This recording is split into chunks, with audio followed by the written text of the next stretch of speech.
Hello, I'm Chelsson from Enslaved, and you are watching Chaos Reigns TV. It's not a conventional structure on the songs. It's more, it's far more free this time,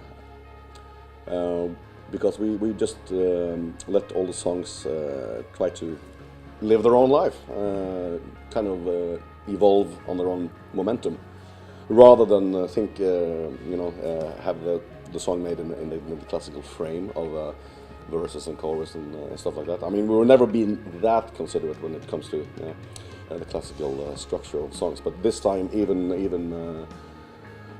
more jazzy than we usually do. So yeah, I hope you appreciate that. Well, the concept is it's kind of simple. It's a man's relationship with nature.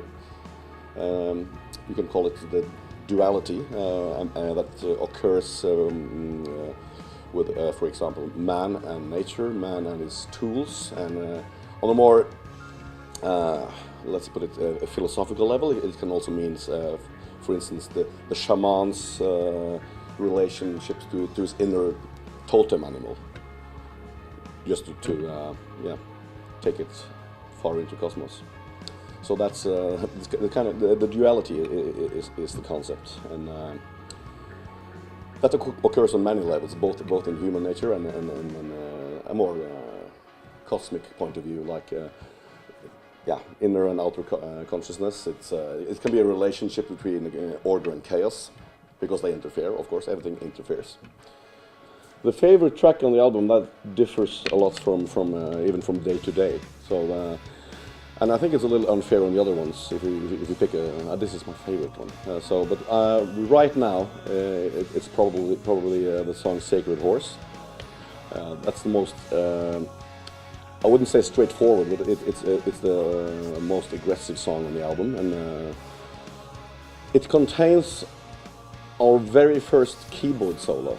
So Håkon plays like fucking John Lord, you know. So. That's really refreshing. So right now it's Sacred Horse. The album is different from our previous releases because it's different songs. It's recorded later, and we kind of dislike the idea of copying AC/DC by releasing the same album over and over again. And we do this to.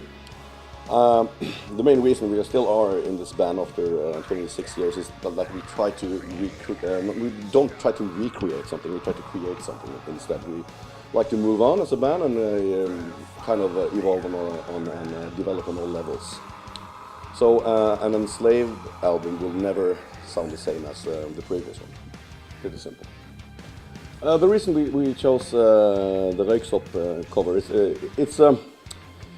it's pretty simple. It was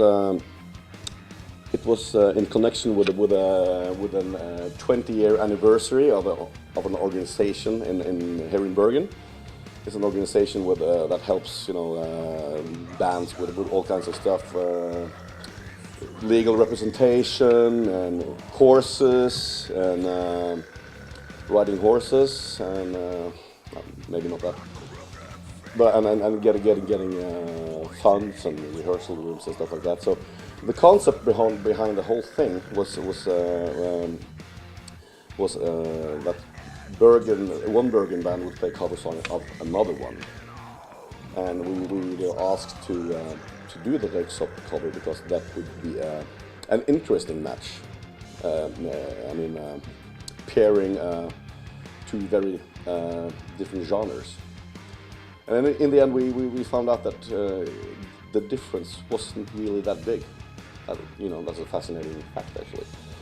So yeah, I think it worked pretty good. I mean, I think we tried to make it sound like an Enslaved song, and yeah, I think we at least partly succeeded with that. It's a good cover song, I think. I have to admit that when we started the band in '91, I was 17 years old, and the only thing only thing you think about it when you're 17 is like alcohol and pussy. Anyway, so I mean, no, I didn't think that far ahead as being in a band 25 years later. I have to admit I didn't. But I mean, it still feels like yesterday in many ways. So apart from the alcohol and pussy, of course, those days are over.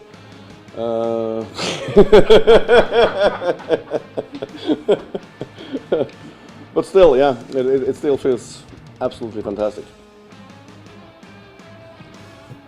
Japan, we had a fantastic time when we played Load Park last year, 2016. And we've been thinking about that ever since. And we are so much looking forward to go back to Japan and play some other gigs for you and present our new tracks. Hope you enjoy it, and see you very soon, I hope. Arigato.